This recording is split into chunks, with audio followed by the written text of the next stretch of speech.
ಜನಪದ ಹಾಡುಗಳು ಜೀವನಾನುಭವದ ಅಭಿವ್ಯಕ್ತಿ. ಈ ಜನಪದ ಹಾಡುಗಾರರು ಯಾವುದೇ ವಿಶ್ವವಿದ್ಯಾನಿಲಯದ ಪದವಿಯನ್ನು ಪಡ್ಕೊಂಡು ಬಂದವರಲ್ಲ. ಜೀವನಾನುಭವವೇ ಅವರ ಯೂನಿವರ್ಸಿಟಿ. ತಾವು ಕಂಡಿದ್ದನ್ನು ಹಾಡಿದ್ದಾರೆ. ಅದನ್ನೇ ಬೇಂದ್ರೆ ಭಾಳ ಚಂದ ಹೇಳಿದರು. ಪಟ್ಟ ಪಾಡೆಲ್ಲವೂ ಹುಟ್ಟು ಹಾಡಾಗಿ ಹೊಸದಾಗಿ ರಸವಾಗಿ ಹರಿಯುತ್ತಿದೆ ಅಂತ. ಅಂಥ ಒಂದು ಜನಪದ ಹಾಡು ಅದು ಗರತಿಯ ಹಾಡು ಅನ್ನುವಂಥ ಸಂಕಲನದಿಂದ ಬಂದದ್ದು. ಹಲಸಿಂಗಿ ಗೆಳೆಯರು ಈ ಹಾಡುಗಳ ಸಂಕಲನವನ್ನು ಸಂಗ್ರಹಿಸಿದ್ದಾರೆ. ಕನ್ನಡದ ಆಚಾರ್ಯ ಪುರುಷ BM ಶ್ರೀಕಂಠಯ್ಯನವರು ಅದಕ್ಕೊಂದು ಒಳ್ಳೆಯ ಮುನ್ನುಡಿಯನ್ನು ಬರೆದಿದ್ದಾರೆ. ಆ ಹಾಡು ಹೀಗಿದೆ. ಬಹಳ ಅದ್ಭುತವಾದಂಥ ಹಾಡು, ಸ್ವಾಭಿಮಾನವನ್ನು ಉದ್ದೀಪಿಸುವಂಥ ಹಾಡು. ಕರುಣ ಬಂದರೆ ಕಾಯೋ, ಮರಣ ಬಂದರೆ ಒಯ್ಯೋ, ಕರುಣಿ ಕಲ್ಯಾಣಿ ಬಸವಣ್ಣ, ಕರುಣಿ ಕಲ್ಯಾಣಿ ಬಸವಣ್ಣ, ಕೊನೆ ತನಕ ಕಾಯೋ ಸ್ವಾಭಿಮಾನವ ಅಂತ. ದೇವರಲ್ಲಿ ಜನಪದ ಗರ್ತಿ ಕೇಳ್ಕೊಳ್ತಾ ಇದ್ದಾಳೆ, ದೇವರೇ ನೀನು ಕರುಣ ಬಂದರೆ ಕಾಯಿ, ಅಕಸ್ಮಾತ್ ಮರಣ ಬಂದಿದೆ ಅಂತ ಹೇಳಿದ್ರೆ ಒಯ್ದು ಬಿಡು, ನಮಗೆ ಅದರ ಬಗ್ಗೆ ಯಾವ ಚಿಂತೆಯೂ ಇಲ್ಲ. ಆದರೆ ಕರುಣಿಯಾಗಿರುವಂಥ ಕಲ್ಯಾಣದ ಬಸವಣ್ಣನೇ ಕೊನೆಯ ತನಕ ನಮ್ಮ ಸ್ವಾಭಿಮಾನವನ್ನು ಕಾಯಿ ಅಂತ.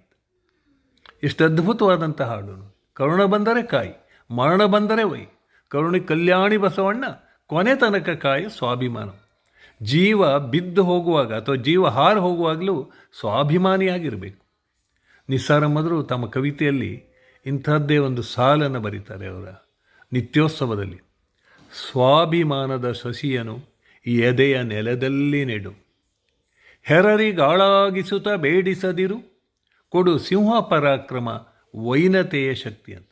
ನಮ್ಮ ಎದೆಯ ನೆಲೆಯಲ್ಲಿ ಸ್ವಾಭಿಮಾನದ ಸಸಿಯನ್ನು ನೆಡು. ಇನ್ನೊಬ್ಬರಿಗೆ ಆಳಾಗಬೇಡೋದು ಬೇಡ, ದೀನ ನಾನು ತನ ಬೇಡ, ತಲೆ ಎತ್ತಿ ಬದುಕುವಂತೆ ನಮಗಿಲ್ಲಿ. ಅದಕ್ಕೇ ಹಾಡುಗಾರ್ತಿ ಹೇಳ್ತಾಳೆ, ದೇವರೇ ನೀನು ಕರುಣ ಬಂದರೆ ಕಾಯಿ ನನ್ನನ್ನು, ಮರಣ ಬಂದರೆ ಒಯ್ದು ಬಿಡು.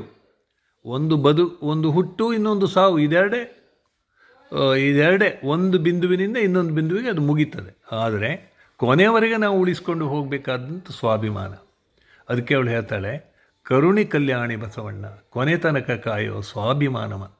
ಈ ಸ್ವಾಭಿಮಾನ ಇದೆಯಲ್ಲ, ಅದು ಭಾಳ ದೊಡ್ಡದು.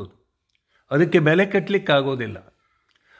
ಸ್ವಾಭಿಮಾನ ಇಲ್ಲದೆ ಹೋದವನನ್ನು ಜನ ಕಾಲಲ್ಲಿ ತುಳಿತಾರೆ, ಅವನಿಗೆ ಗೌರವ ಕೊಡೋದಿಲ್ಲ. ಅಥವಾ ಯಾರು ತೀರ ದೈನೇಸಿ ಆದರೆ ಅವನ್ನ ಯಾರೂ ಮಾತಾಡೋದಿಲ್ಲ. ಅತಿ ಅಹಂಕಾರಿ ಆದರೂ ಅವನ ತಲೆ ಕಡಿತಾರೆ, ಅದು ಬೇರೆ, ಮೆಟ್ಟು ತುಳಿತಾರೆ. ಆದ್ದರಿಂದ ಸ್ವಾಭಿಮಾನ ಅದು ದುರಭಿಮಾನವಲ್ಲ. ಆ ಸ್ವಾಭಿಮಾನವನ್ನು ಕಾಯಿ ಕೊನೆಯ ತನಕ ಅಂತ ಅವಳು ಕೇಳ್ಕೊಳ್ತಾಳೆ. ಭಾಳ ಅದ್ಭುತವಾದಂಥ ಒಂದು ಜನಪದ